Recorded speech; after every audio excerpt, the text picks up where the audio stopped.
Welcome, everybody. It was indeed an interesting time as I found out that for the first time our district was going to be having elections for the area that I live in, which is in Northern California here on the coast side and over the hill, as we say.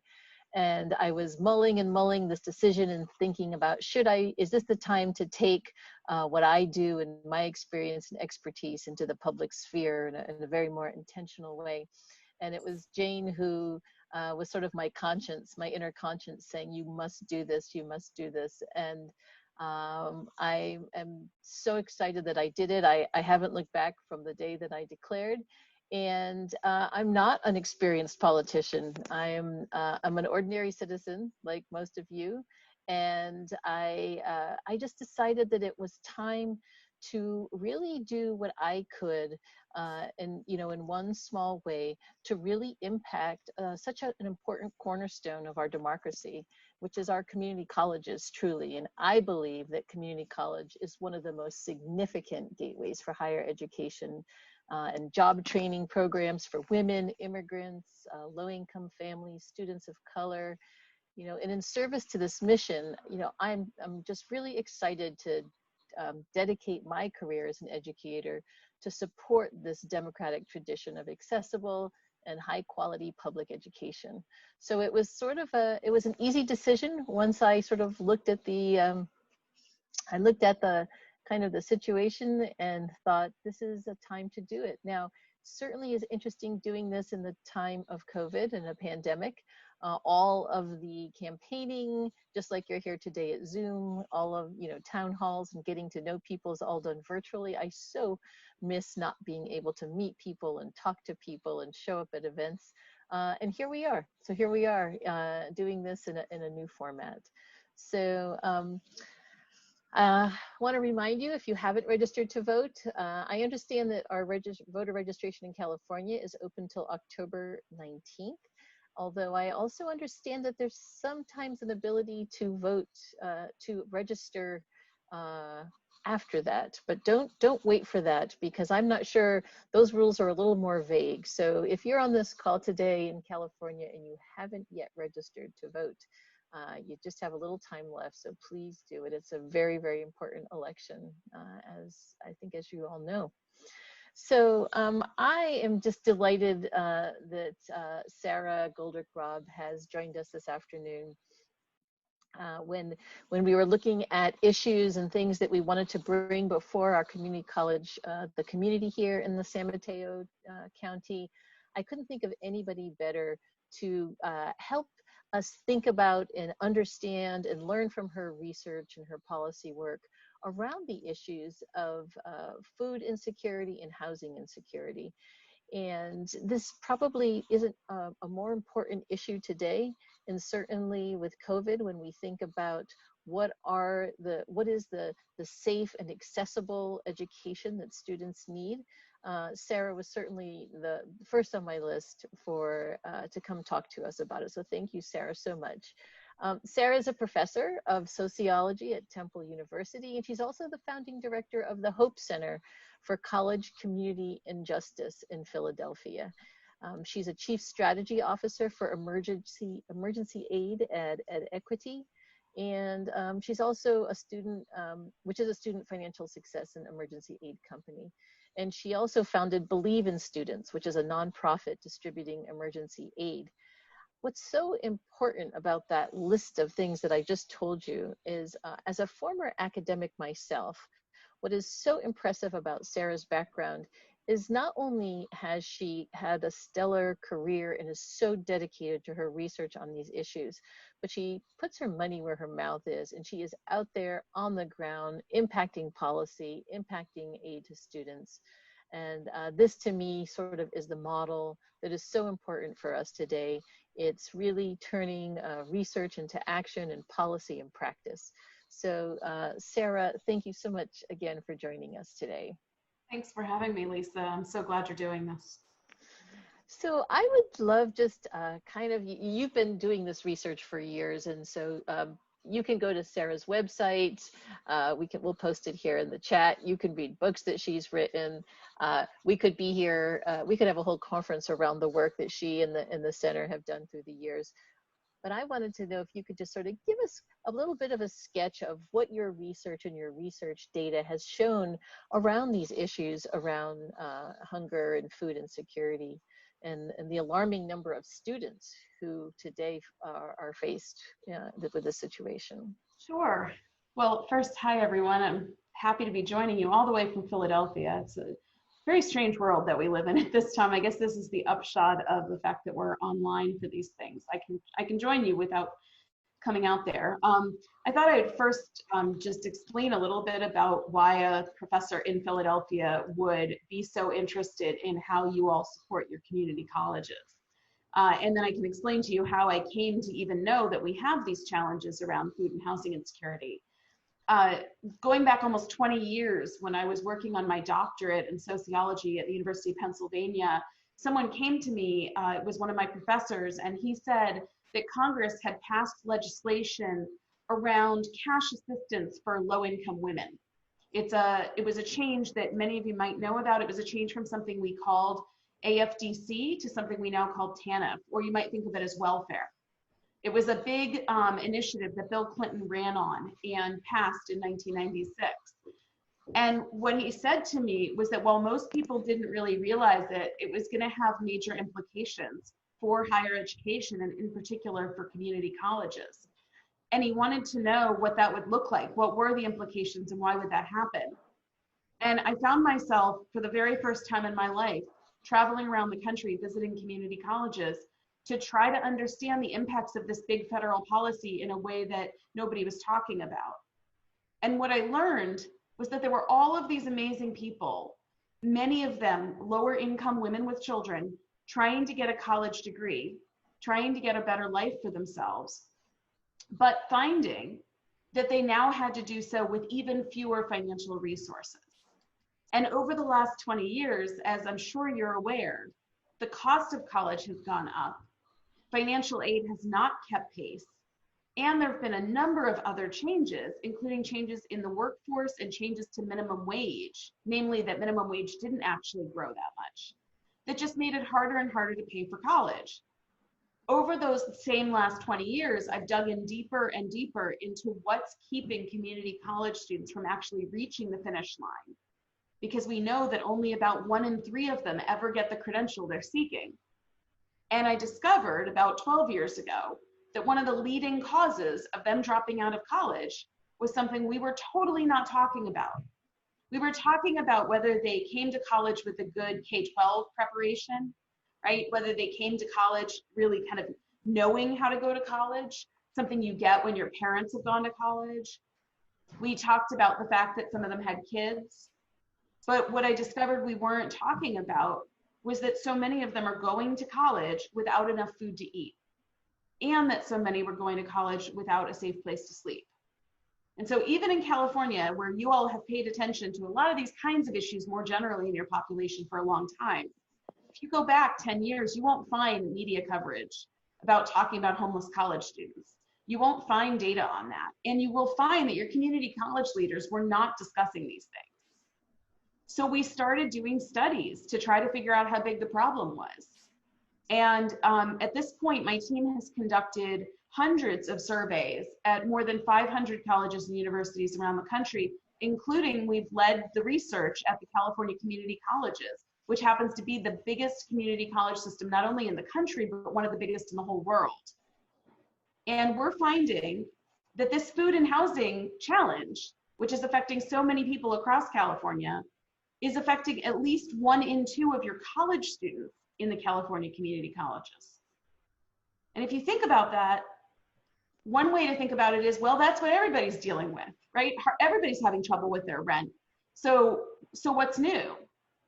But the problem is that these folks are going to college because they do not have a shot at a middle-class life or at getting out of poverty if they don't get the credential.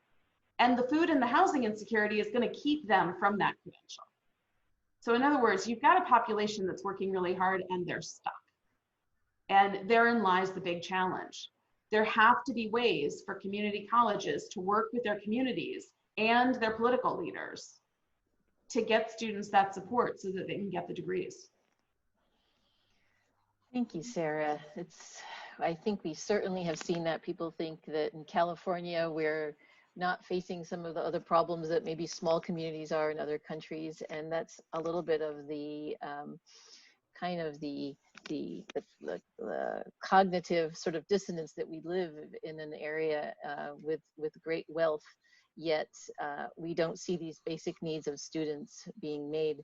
I'm curious in your research, curious from the research and how you have seen that really be translated into policy, or what you specifically have been doing around that work as well, because you are also an incredible policy advocate, which I think is very significant in how we're going to actually move forward in this work. Yeah, well, you know, the approach to academia that I like best actually comes from the medical side. And it's interesting, this summer, my center in Philadelphia moved from our education school into the medical school, partly because one of the things that medicine has done pretty well is translate basic science findings into things that can actually improve communities, create vaccines, and those sorts of things, right? And so that action is really kind of the intended outcome of all the research. We're not doing research for research's sake. So for that reason, my team has been working in two different ways to try to support students here. The first, and is very salient to what you're working on, is essentially changing how colleges and universities do business. And some of that is just changing their mindset. So it's about an institution that has been taught you're just supposed to think within your four walls, beginning to think really that everything that's happening outside the classroom and outside the building really matters for inside it. Now, community colleges are better at that than a lot of universities. Certainly community colleges have never really believed that like all the students live on campus, for example, and many community colleges have recognized for a long time that you can't count on students coming to college with a lot of parental support. But we're saying something a little bigger here. So one of the things that we've had to work really hard on is how can you get community colleges and public housing authorities, or community colleges and food banks, or community colleges and rapid rehousing organizations to really understand each other and effectively partner, so that the community college doesn't have to become a social service agency, and the social service agency doesn't have to become a community college. And as we all know, the best partnerships are actually a lot of work. It's not just enough to make the introduction. It requires even more than just a warm handoff. So that's one type of thing. And we've been both initiating those partnerships and studying those partnerships around the country. And then the second thing is policy change. So things are a little better in California than they are in some other parts of the country on certain issues. So one example is that the way that the federal government has written down the law governing access to what we used to call food stamps, what we call nationally SNAP, and what you call in California CalFresh. The way the law is written, it actually makes it harder to get help if you're a college student than if you're just another low-income person who's not in college. In other words, in some ways, they've actually structured the system to make it harder for you to get assistance if you're in college, based on the presumption that if you're in college and you don't have money, it's poverty by choice. Okay? Now, you have had some reforms to your CalFresh program that have made it a bit easier for students to overcome that hurdle and get access. Even so, there are still hurdles to overcome. And there are some really big and important things that are still in place that are affecting your students around their housing. So for example, there's something called the low-income housing tax credit. That's something developers care a lot about. If you want them to build affordable housing, they want to get the tax credit. But full-time college students are deliberately excluded from that tax credit, so that anybody who's going to build housing near a campus is more likely going to price gouge, not build affordable housing. You all could be part of efforts to change that. And depending on what happens in the next election, there are real possibilities of tackling those kinds of laws some of which have parts that are made up at the state level, but many of which also come down from Washington. So there's a lot of room to maneuver in this area. It's a newer area of work, but it does require leaders who know what they're asking for. Yeah, thank you. And certainly that is something that we have in excess here in California, which is unaffordable housing. And there have been some conversations even within the San Mateo County district around what kind of partnerships do need to be brokered to, in fact, either build housing for students or, in fact, to encourage more affordable housing being built in the area. And it's something that I think that the community is really beginning to look at, for the first time, and there aren't a lot of easy answers, especially in a very sort of tight economy. What's really interesting now is with the advent of this pandemic, we're not sure if people are going to be leaving some of these major cities and moving. It certainly looks like some of that is happening, but this is going to be a very interesting time to really be looking at the impact specifically that the pandemic has had on housing.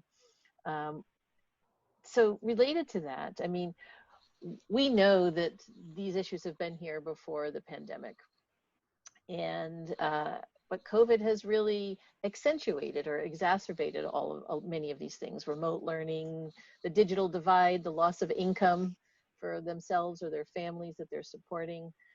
I'm wondering what you're seeing now specifically around these issues around food and housing security. Is it just more severe, or is it different than it was 6 months ago? And what can we be learning from this going forward? Well, we're waiting right now actually on some new data that's going to come from the California community colleges. There was a survey that my team joined with a group there to try to learn more, to see if the rates are up. And I'm just sort of anxiously waiting, but I think it's predictable that they will be up.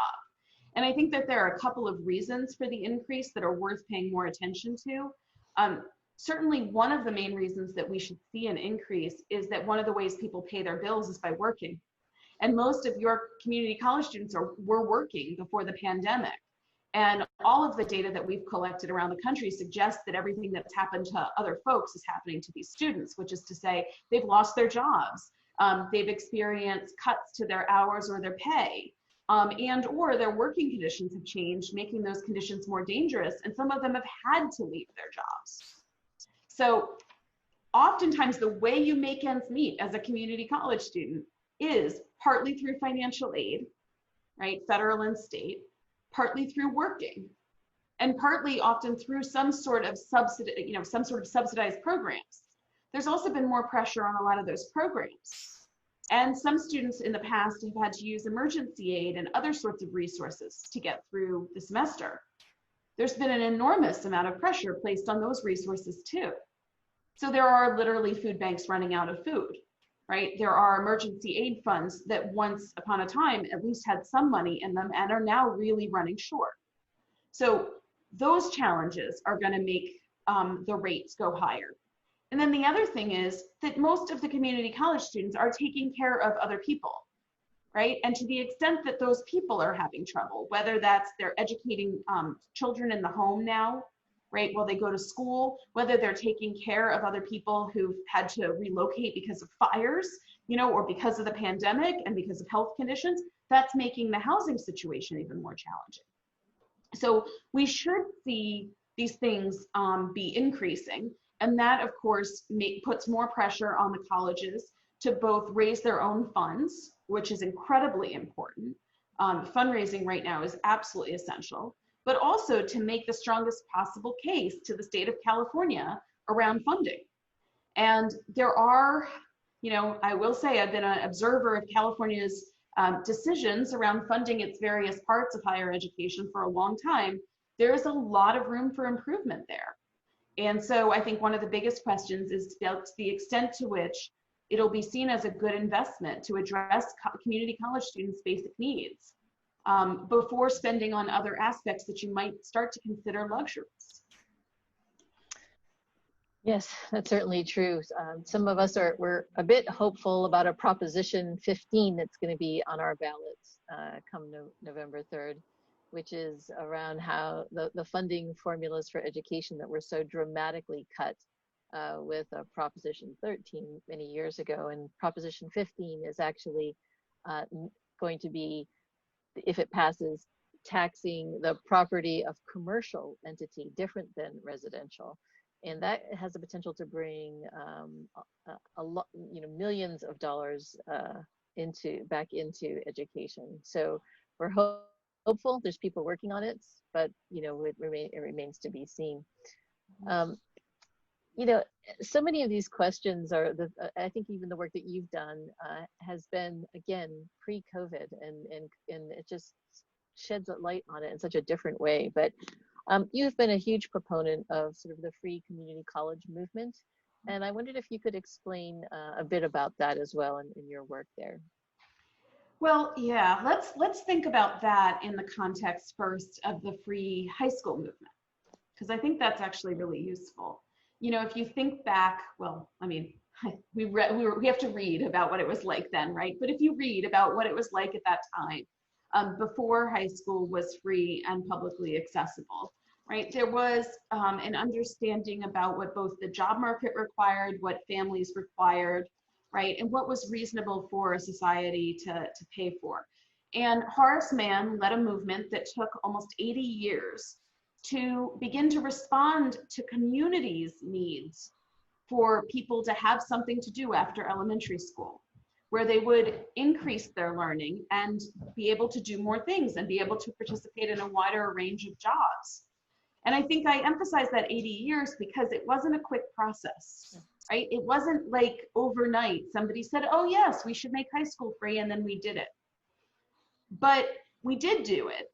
And the research shows that it changed our entire country's future, that a lot of the things that we now all take for granted that make our lives easier, whether it's that cell phone or, some of the computing technology or other things that have improved our lives, most of that was made possible by the fact that we decided to expand educational opportunity. Now, of course, in California, you all did have free community college for quite a long time.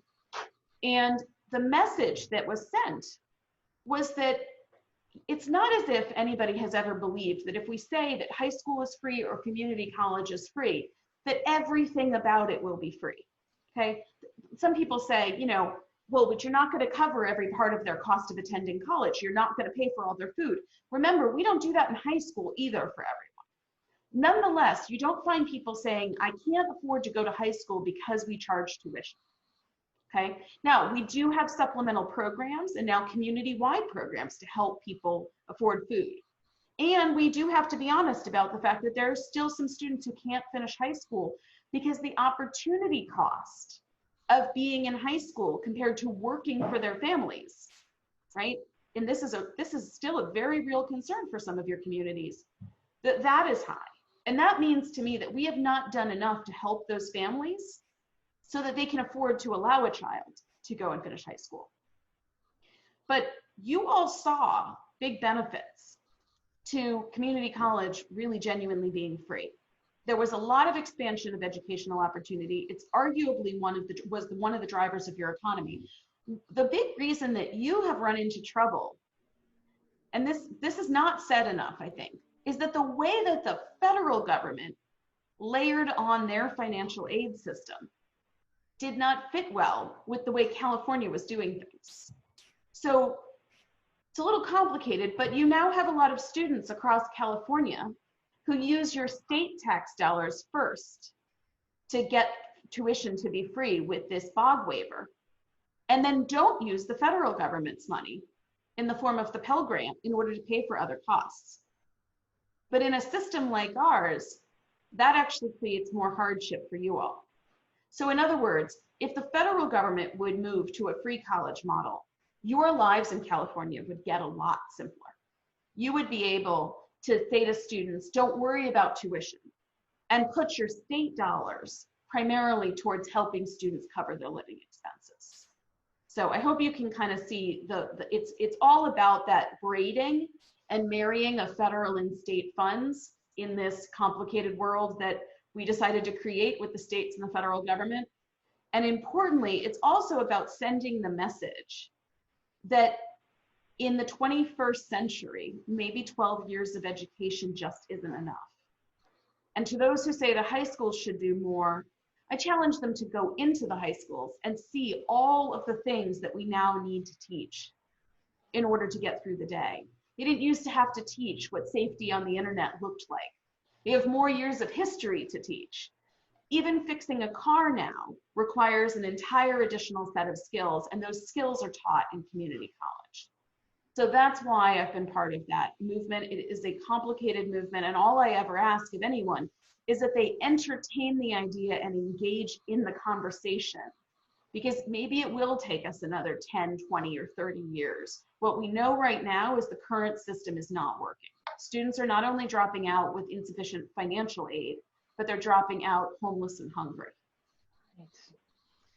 I'm curious, do you have some models of what other states are doing, compared to California? Are there some models that we should be looking to here? None of them are amazing, I will just say. But your neighbors to the north in Washington state have actually been doing some really interesting things, particularly in the last couple of years. I would say that legislator Drew Hansen is really someone there to keep an eye on.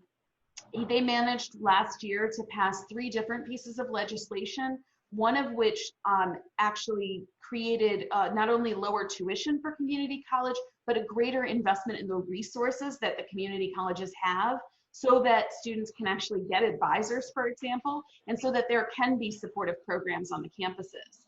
At the same time, they passed legislation to increase and grow an emergency aid program, while also passing legislation to provide a variety of opportunities to support homeless college students. Now, you all also, right, have been working on reforms in financial aid and in state appropriations. You also had a robust conversation about supporting homeless college students that unfortunately kind of got sidelined by a focus on safe parking. And you did pass some flexibilities around emergency aid, although really you could do quite a bit more in that area.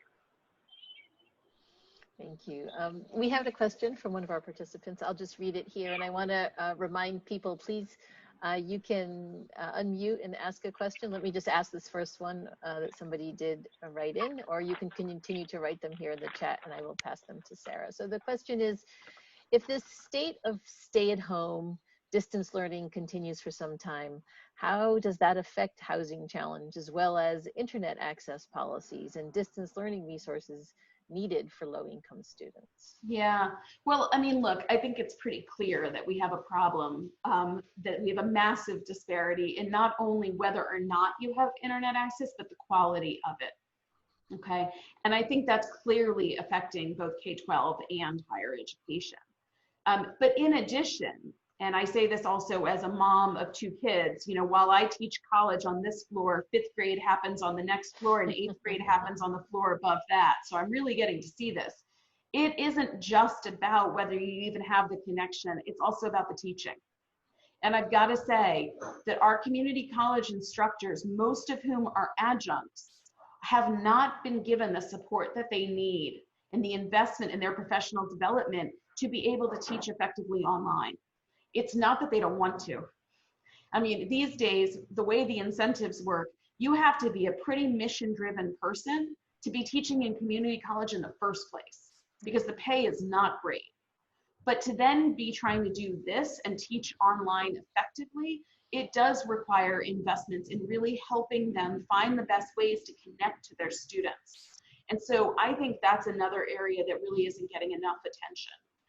The other thing that I think we have to be very, very conscientious about is that the situation for many students in their homes is not safe, okay?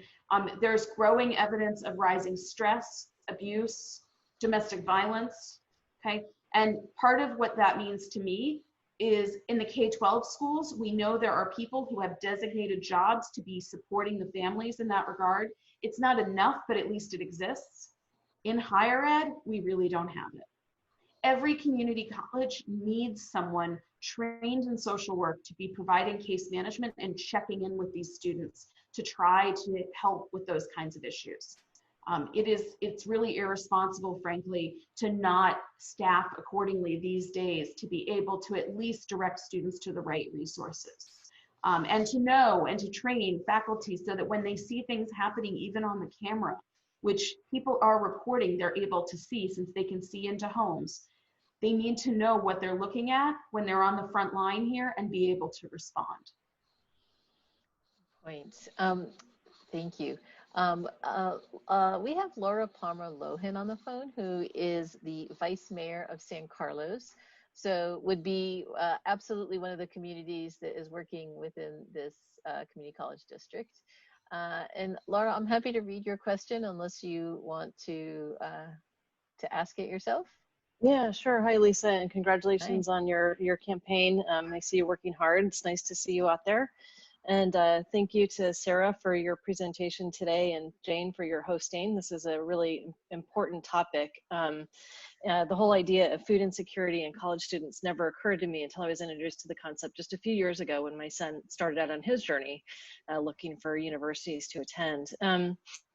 You know, one of the things that's been really of concern to me, I work in the biotech field, and I have noted, and I recently took a position with a large global biotechnology concern, and you know, the pace of high tech, the convergence of high tech with biotech and biology is accelerating at an incredible rate. And I'm really concerned about the readiness, if you will, of our next generation who's coming in. And you're talking about, you know, what I think what you're talking about here really is creating equity, so everybody has access. So can you talk a little bit about kind of what the expectation is if community colleges were offered for free, plus you added in some additional support services like nutrition and access to food, what impact would that have on the participation rates of women and people of color and marginalized communities to be able to access these degrees and getting them ready for the new economy? Yeah, there's no question and no doubt in my mind, and we've done a number of studies that would indicate this, that you would see reductions in those inequities. You would see an overall increase in just the whole range of people who would be available to realize their talents in that space and go into the sector. One of the things that I had the opportunity to do a few years ago was to explore what would happen if we simply increased by $1,000 the amount of money that a large group of low-income students got as they went through college. You know, in a lot of cases when we're trying to increase the number of students in the fields you're referring to, we tell them that they have to choose that field and then they might be able to get a special scholarship to help them. In this case, we didn't put any of those conditions into place. We just said, let's just see if by giving you more resources so you can cover your living expenses, we can actually create more people, for example, going into STEM fields, particularly among minoritized communities and women. And it worked. It's quite clear. We don't even have to say to them, this is tied to these industries, right? Simply by relaxing their financial pressures, they will be more likely to choose these fields. And part of the reason is, as you know, it just takes more time and more work, including in college, to invest in learning in these areas. If you have a professor and he says, you know, after school, you can't be at work, I need you in the lab, right, to learn this area, and you're someone who has to work after school, then you're not going to go into that area. And if you do, your grades are going to be lower. If you're a woman with a kid and you've got to deal with childcare expenses and you don't have the money to cover those childcare expenses so that you can go to the lab, you're not doing the lab. So it is quite clear who benefits the most here. But I also think it's a really interesting situation where sort of all tides rise. Because when we look at racial disparities and things like food and housing insecurity, people of all racial ethnic groups are affected. It is clear, however, for example, that Latinx and African American communities are much more affected. It is clear that women are disproportionately affected by food insecurity. But there are lots of men who are too, right? So I think we all win when we make those investments. And the biggest thing is we just don't want someone to not be able to enter those fields simply because they lacked money. You know, I think that actually works against the American dream. We all said that it was supposed to be about, right, hard work and whatever it is we're calling merit these days. Right. Well, thank you very much. And you're reminding me that to get an internship with this company, in the scientific field, you have to have really specific skills coming out of university. And if you don't have them, you're not even considered. So making that linkage, right, between what the employers are expecting and that college experience, I think, is really important. So this has been very informative. Thank you so much. That's exactly right. That's why there's also been a move, by the way, to make sure those internships pay. But I also think that sometimes the way they're structured, they might pay, but they don't pay enough to cover the time that's actually involved in doing all of that. So yeah, no, I really appreciate the question. Thank you, Laura. Richard, you also had a question. Sure. So hi, I'm over in El Granada, sort of looking out your way. I've spent a lot of time in the last couple of years in the community colleges, both College of San Mateo and Foothill College, as well as San Francisco State. And, it's great for me. I'm retired. I'm learning a new language, and it's easy. There's no financial pressures. What I find with most of the young people is that they're all typically working often a couple jobs. And as I was sort of seeing the attrition in the course of a class, almost always that attrition was based on the needs of juggling work and school. Folks are looking for good money. They're looking for overtime work. A lot of them are in hospitality industries and stuff. And so the inflexibility of the academic schedule basically means that by the end of the semester, a good chunk of them have dropped out. Either dropped out or their grades are really suffering because you miss, a number of key milestones along the way. And I know this is one of the things you're supposed to be learning in college is the kind of self-discipline to deal with this. But these are kids who need to be working to support their families in many cases, and to support themselves. So, flexibility, are there things a community college can do in terms of supporting flexibility and the reality of the way those kids are, leading their lives? Yeah, there really are. And you're right. Better outcomes? I really appreciate that you're acknowledging that not only do they have one job, but they often have multiple jobs. And in my book, I explain, I watch a young woman drop out for exactly the reasons you described. And part of it was that she just figured, oh, well, this job doesn't pay enough, so I'll get the second job. And then you add up all the commuting time in between, frankly. And she spent more time on the road and on gas than she, was probably even making. I think there's a couple of different ways this can work. One thing that I do want to highlight is that I think that community colleges often talk a lot about employers in terms of hiring their graduates. They don't talk as much to employers about employing their students while in college to make new graduates. We need employers in local areas to work more flexibly with their students in this regard. Frankly, we also need landlords. There are many landlords who refuse to offer their affordable housing opportunities to community college students based on the stereotype of who college students are. And yet these are not the people, right, who party and so on, and they face the same issues. But at the same time, on the college side, in terms of the academic flexibility, there is a lot we can do. The best way to do it, though, is going to be first to invest in some professional development for the faculty. So faculty, for example, if we want to say, is the student engaged? The typical measure of engagement is attendance, right? This moment is teaching us that is a lousy measure of engagement. I am not assessing whether my students are engaged by whether or not they're actually showing up at a given moment in time, okay? I'm instead looking to see if they're doing a series of assignments, right? I wanna see that they're thinking. I wanna see that they're engaging in a variety of ways, and any of those ways are fine as long as they're doing, okay? The second thing is we've gotten really, really stuck on a very old-fashioned form of grading with a sense of absolute standards that were not devised and developed for the very heterogeneous set of learners that we have. And there is a movement called ungrading afoot that does a lot more to center students' actual assessments of their own growth in their learning, which makes sense for adults. And it's not to say, by the way, that you lower standards. I'll tell you as somebody who practices ungrading, that the students are harder on themselves than I am on them, okay? So if we were to try to implement some of those kinds of changes, it's not even like that we have to just first go to night courses or something, because schools have done that forever. And they moved away from it, by the way, because oftentimes there isn't the demand that you would want to see.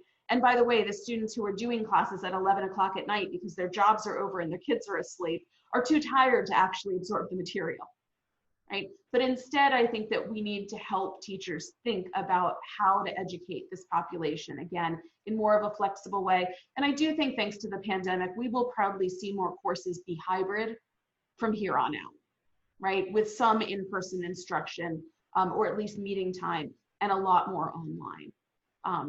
And maybe that will be better. But the biggest trick is that we have to decide that it matters that we educate the full range of students who enter our doors, and not try to pretend like the future is just kind of tightening up and educating a smaller fraction. Yeah, I think hybrid courses with a lot of asynchronicity optionally involved could help a lot. I very much agree. I'm teaching completely asynchronously right now for the first time ever.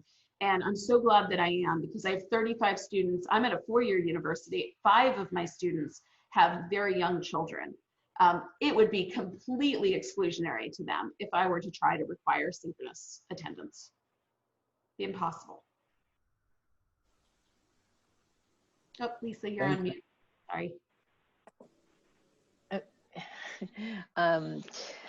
That's such a strong, simple statement. You know, we have to decide to educate all those who come through the doors of the community college. I think that we're understanding that, you know, in a different way now around COVID as well. I think we have time. Aline, did you have a question that you wanted to raise with Sara? And then I have one more question to close us out. Thanks, Lisa. 30 years ago, my mother was at Gavilan Community College, and she started a women's reentry program. And it was very successful because they provided wraparound services for these low-income women, and including counseling services, connections if they needed other social services outside the community college, a center where they could be together so there was a sense of camaraderie. And I was wondering if that kind of thing is happening in other states. Yeah, so these were great programs, and I really appreciate, you know, one thing that we know is that it's not rocket science to figure out what we need to do, right? We stopped doing some of the things that really actually matter most a while ago, simply because they do seem like they cost money. And wraparound programs of a variety of sorts are showing that they have effects, that they do cost money. And in the community college sector, we devote less money on a per student basis than we do to educating students who come out of amazing high schools and go to elite private colleges. The kinds of programs that you're talking about, particularly for low income women though, they actually largely were cut, in part thanks to the legislation that I was talking about at the start of the session tonight. As temporary aid to needy families replaced aid to families for dependent children, a lot of those programs were cut. And in fact, as we have seen more women, and particularly people with young children, coming to college, those programs have become more and more scarce. So again, I think this is a decision that we need to make. We can invest, and the return on the investment is very strong, particularly when you're talking about educating not only the student, but our child. Those returns are intergenerational. But we do have to decide that we're going to put money in that space. There's really no question that it works. You know, there isn't a wealthy college student today who doesn't get wraparound support. They get it from their parents and their brothers and sisters and their grandparents and anybody on campus who interacts with them. It's just that we send all these other people to college without that support, and then we act surprised when they drop out. Thank you. Sarah, I have one final question, and it's a selfish question. I would love any advice you have for me as somebody who is planning on joining the community college board come November. I would love to hear what your advice is for me. Sure. Well, I'll tell you a couple of things that we say all the time at the Hope Center in this movement that we call Real College. And for those of you who remember MTV's Real World, Real College is about, it's time to stop being polite and start getting real about what's happening. So my first wish for you is that you do that, right? That you not engage in pleasantries anymore about the challenges that students are facing, that you face these things head on, and that you're real with people. That this is never a case that a student is just doesn't work hard enough. It's not even worth spending time on that because it applies to so few students. The second is that you center their humanity. We say students are humans first in the Real College movement. And we say it over and over and over because it's just so easy to assume that if a person's in college, all their basic human needs must be met. And they're not. And we need every administrator. And I would say as a board member, that starts with the president, but that goes to everybody who works at the college, that they have to see their students as humans.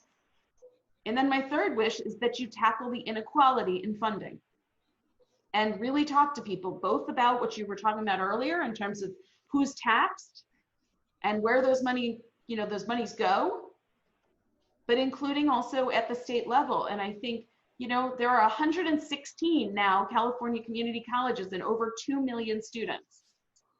They ought to win any argument they make together.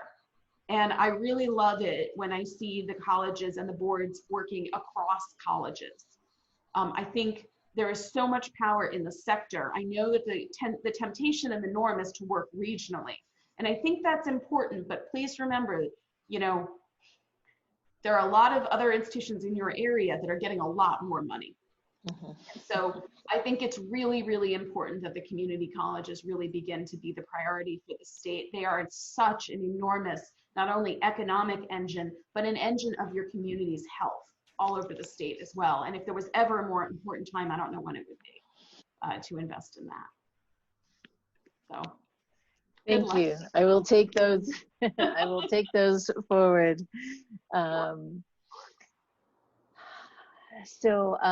Sarah, I don't know how we got to 3 o'clock Pacific time so quickly, but thank you so much for this thoughtful and rich conversation. I know we also have several students on the call as well. Students, you are absolutely part of this problem-solving process as well. And I look forward to hearing from all of you when I am your trustee as well. So Sarah, again, so grateful for your time today.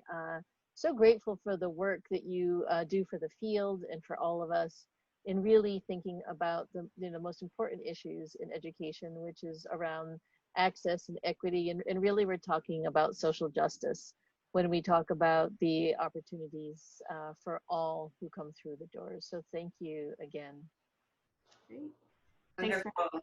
Wonderful. Well, Lisa, thank you. Thank you for running. Sarah, thank you for being here. Just a closing thought, which is I loved Sarah's thoughts and words about getting real. We need to get real about so many things. I feel myself being less polite all the time on so many topics, and it is very much time to speak truth and speak truth to power. But the most important thing I want you to get real about right now is voting on November 3rd, and make sure you make your way all the way through that ballot. So if you're not educated on all the races, please do that. There's lots of resources out there to get educated. Certainly vote for Lisa for the District 1 of the Community College District. And if you want to learn more, Lisa's website, lisapetrides.org. And thank you so much for spending some of your Sunday with us. Thanks, everybody. And thank you, Ethan. Great job on the tech. No bombers, all good. Have a good day, everybody. Thank you.